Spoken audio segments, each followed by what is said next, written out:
Dobrý večer na tomto kanáli.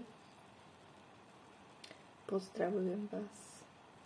Volám sa Gabriela.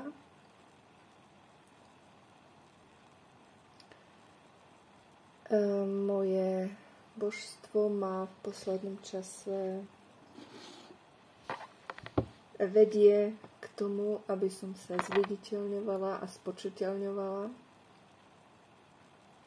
Doteraz som pôsobila viac v úzadí a plnila iné úlohy a teraz nastáva zmena, ktorú cítime asi všetci.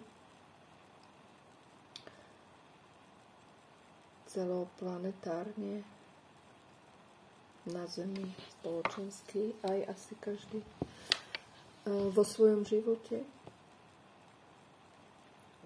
Život je zmena a zmena je život. To jednoducho platí stále.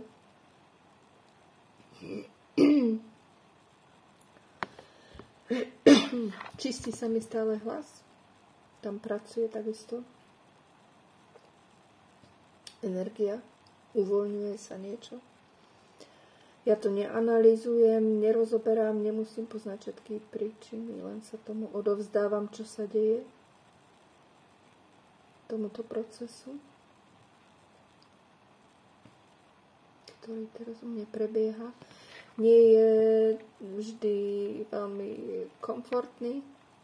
Sú tam rôzne transformačné príznaky v tele. Boliestky, ale sú väčšinou krátkodobé a nechávam to jednoducho prejsť. Viem, že to prejde. Dôverujem tomu, že sa to deje z dobrého dôvodu. Vždy som bola veľmi citlivá, vnímavá, čo som si ako dieťa až tak neuvedomovala, kde som si zavrala tieto schopnosti. A teraz sa im znova otváram, aktivujú sa mi a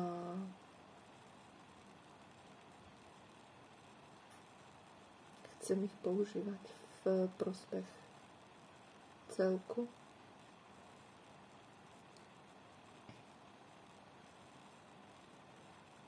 Čo ešte povedať dneska? Rovnako zažívam aj veľmi pekné momenty, stavy radosti, len tak bez dôvodu a je mi dobre so sebou. Vraciam sa k sebe, k mojej vlastnej energii, k esencii.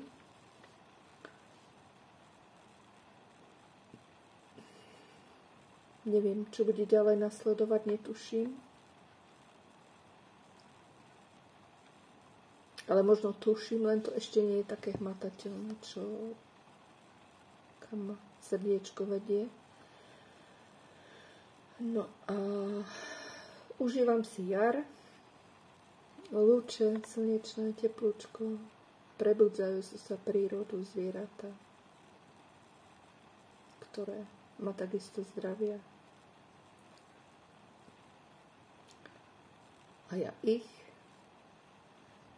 A dneska mi zakývalo také jedno, asi to bolo dievčatko, išlo v kočíku oproti a len tak mi zakývalo, tak som mu odkývala. To bolo také stretnutie bez slov. Ale sme si veľmi dobre rozumeli. Tak. Toľko na dneska. Odo mňa. Tak, majte krásnu jar a nech prekvitáme všetci, ktorí sa preto rozhodnú. Krásne dni.